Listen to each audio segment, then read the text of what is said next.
டிட்வா புயல் இன்று மாலை ஆழ்ந்த காற்றழுத்த தாழ்வு மண்டலமாக வலு இழக்கும் என வானிலை ஆய்வு மையம் தெரிவித்துள்ளது. இந்த நிலையில் விழுப்புரம் மாவட்டம் கீழ்புத்தூர்பட்டு கிராமத்தில் தற்போது கடல் சீற்றம் அதிகமாக உள்ளது.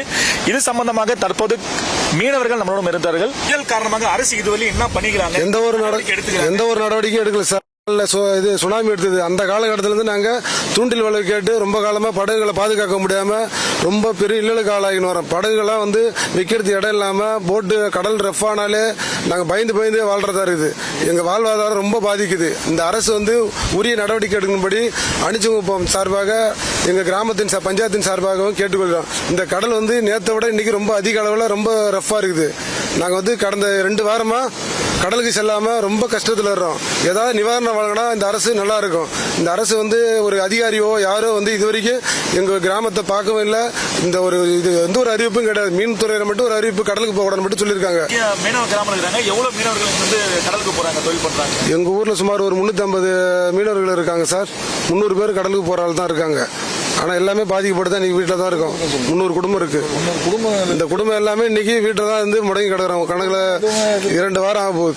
இந்த 2 வாரமா ரொம்ப கஷ்டத்தில் தான் இருக்காங்க. ஒரு குடும்பத்தை நடத்தணும்னா மினிமம் ஒரு 500 ரூபாய் தேவைப்படும். இந்த 500 ரூபாய் இல்லாத நிறைய குடும்பம் ரொம்ப கஷ்டப்படுது. இதை அரசு உடனடியாக ஏதாவது ஒரு நடவடிக்கை எடுக்கும்படி தாய்மையுடன் கேட்டுக்கொள்கிறேன். என் பேர் ஜெயக்குமார். அணிச்சுகுப்பத்தை சேர்ந்த ஜெயக்குமார் பேசுறேன். இது கடல் ரொம்ப சீற்றம் அதிகமா இருக்கு. இது வரைக்கும் எந்த ஒரு அரசு அதிகாரி யாரும் பார்க்கல.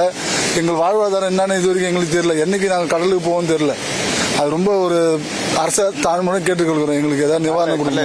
கடல் அரிப்பு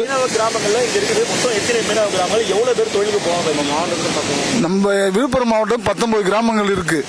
எங்கள் ஊரை சேர்ந்த 350 குடும்பங்கள் யாரும் தொழிலுக்கு போகவில்லை. கடலுக்கு யாரும் செல்லவில்லை. அரசு மிக தாழ்மையுடன் கேட்டுக்கொள்கிறோம். எங்களுக்கு ஏதாவது நிவாரணம் கொடுங்க. அதிகாரிகள் முகாம் அமைச்சிருக்காங்களா? பாதுகாப்பு நடவடிக்கை எடுக்கிறாங்க இல்ல. இது வரைக்கும் ஒரு 10 நாட்களா யாரும் கடலுக்கு செல்லவில்லை. இது வரைக்கும் எந்த ஒரு அரசு அதிகாரியை பார்க்கல. யாரும் எந்த ஒரு இதுவும் கிடையாது. எங்களோட வாழ்வாதாரமும் இல்லாம தான் இருக்கு. ஒரு 10 நாளுக்கு மேல ஆகுது. கடல் அரிப்பு ஏற்படுதா? இந்த புயல் காரணமாக கடல் அரிப்பு ஏற்படுதா? எவ்வளவு நேரத்துக்கு? கடல் அரிப்பு தான் சார். பாருங்க, கடல் அரிப்பு ஃபுல்லா வந்ததால் தான் எங்களால் தொழிலுக்கு செல்ல முடியல. கடல் அரிப்பு ரொம்ப அதிகமா தான் போகுது.